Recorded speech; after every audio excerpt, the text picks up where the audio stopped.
everybody, today I'm going to be scrapping two photos, and I also have a card from a birthday dinner that I had, and I wanted to document it because it was the first time I ever visited this restaurant, plus the food was fantastic. When I'm narrating this, my birthday was just a couple weeks ago, but by the time you see this, it will be a couple months ago. So the first thing I'm doing is I'm taking that striped paper from Maggie Holmes. It is from the Shine collection and it's called Charming, and I'm going to gut that paper just because I love the green and I use that green all the time, so I'm going to do that to save the green for another layout. And I have that floral paper there from Style Board, from Maggie Holmes Style Board. I can't tell you the paper name though because it's from Hobby Lobby. I bought it at Hobby Lobby and they don't have the paper names on there. You don't know where those papers are from unless you, like me, happen to recognize it as a Maggie Holmes paper. I'm going to ink the edges with my Tim Holtz Vintage Photo ink, just because I like to do that with crepe paper and slash Maggie Holmes, because it just helps define the edges, especially in this case where the florals and all over floral. It does really help define those edges a little bit. And what I'm doing here is I'm just deciding on the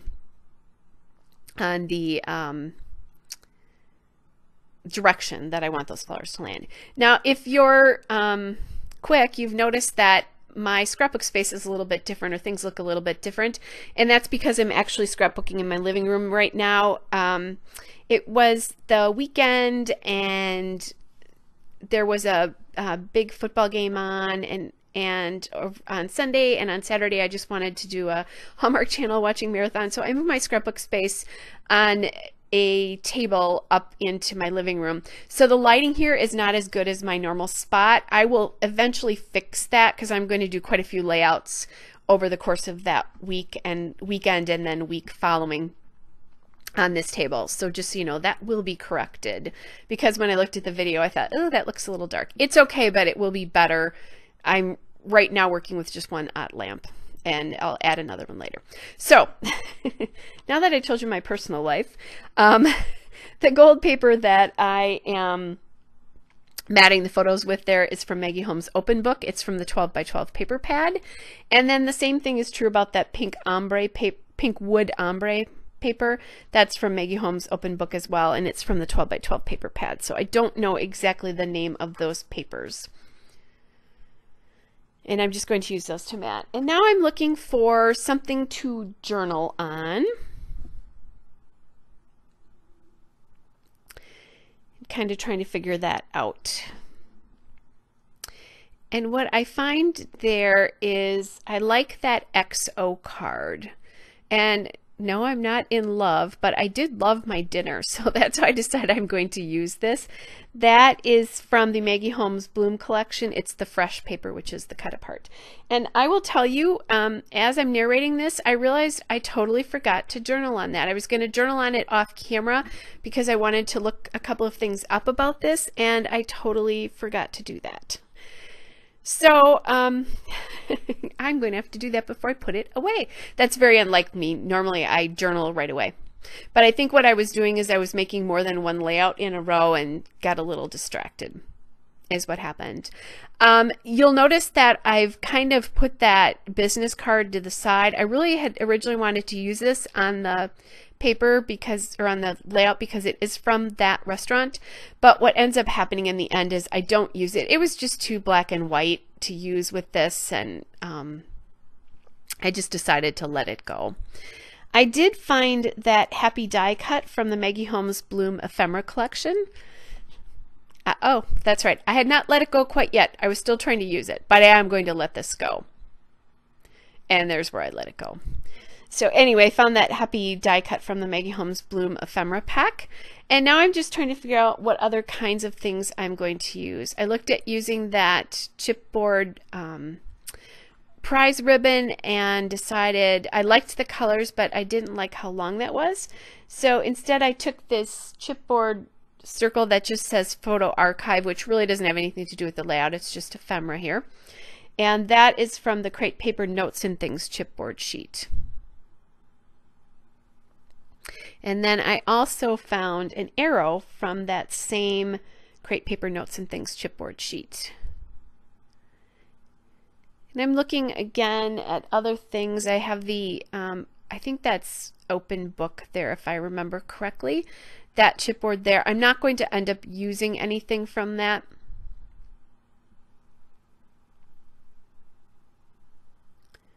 All right, so now I'm going back and I'm inking everything else again with that vintage photo ink. And grabbing my ATG so we can, or I can get that on. And I just turned that paper because it is an ombre and I wanted the darker part of the paper to be on the bottom, not on the top. Okay, and I'm going to get that happy inked up. That way I don't forget to do it. And then I'm going to actually put that down right away. Sometimes I wait, and today I just decided, nope, I'm going to just put that down. And I'm playing a little bit here with what other kinds of pieces am I going to use. And I'm going through my die cuts from both Maggie Holmes collections and Crate Paper collections here to try to decide that. This is just an envelope of just all sorts of die cuts I have from miscellaneous collections now that I don't have enough of anything left, that I just then put them all together. And I'm just struggling here. I'm not finding anything that I want to use. I'm looking at these labels, but that just wasn't working for me.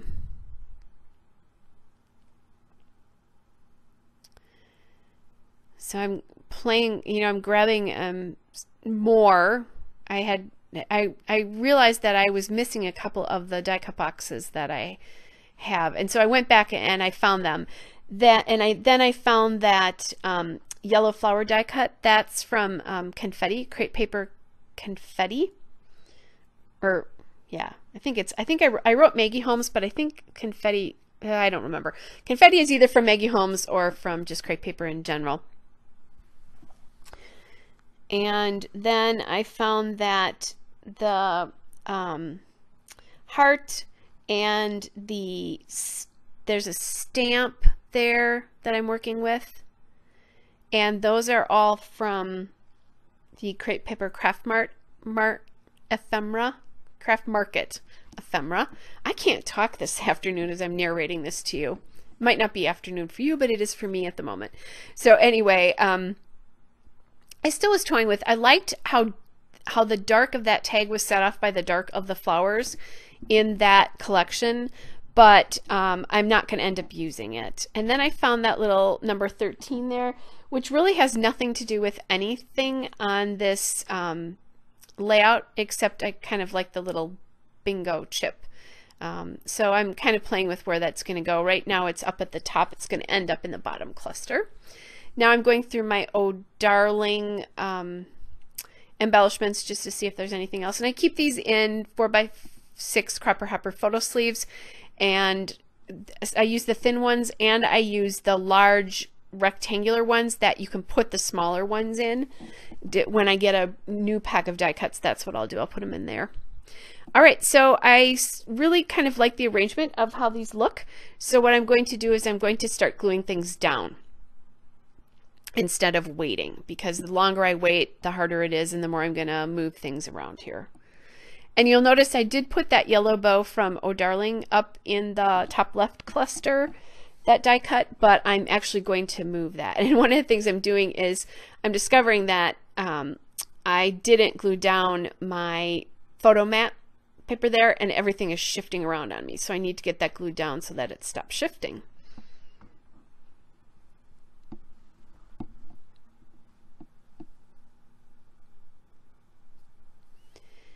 All right, so I kind of like the way that looks. I'm going to get the arrow down, and I am putting a little bit of extra adhesive on these just because they're chipboard. And I decide that although I like the 13, I want a little bit of gold on here, a little bit of bling. I'm thinking about using a gold title just because everything is so papery and so, I don't mind the fact that it's vintagey. I love it, but it's all very muted, so I want some sparkle in here. So I grab my bag of hearts that I have pre-cut because I cut them from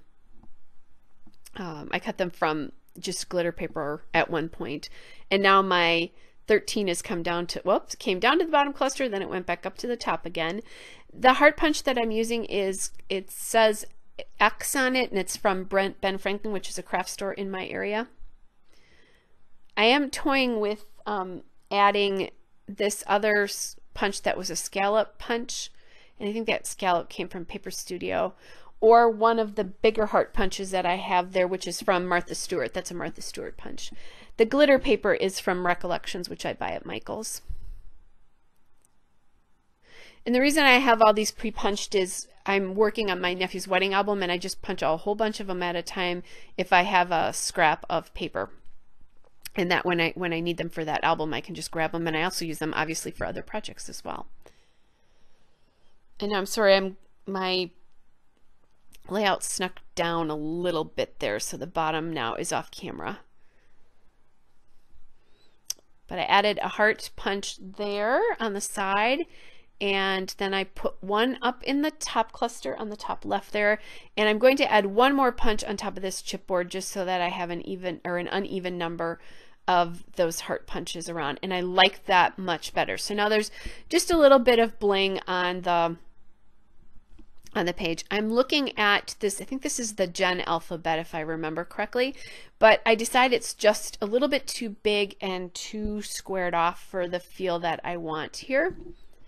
So I'm going through my other alphas trying to decide. This is the Fox Alpha from Dear Lizzie, which is actually fairly old, but I decided that that's too small. It's kind of like the Three Bears. I'm looking for one that's just right.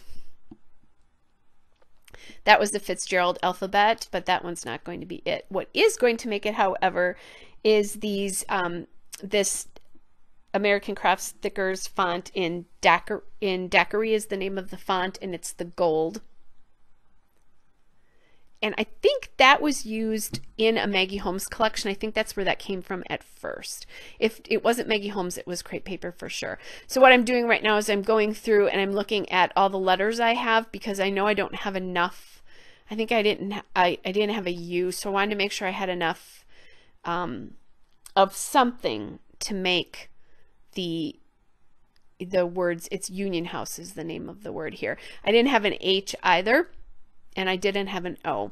So I'm going to MacGyver a few letters here, which is what Sarah Swan calls it, which I have adopted. Thank you, Sarah. I don't know that Sarah watches my videos, but anyway. I also didn't have an E, but E's are very easy to make with C's.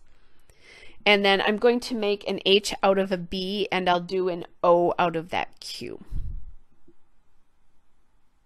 Just a way to get more from your letters. And I know sometimes they don't look exactly like the letter, but I'm okay with that. You can turn N's upside down and make a U a lot of times, or U's into N's a lot of times. Sometimes I'll cut my M's to make N's.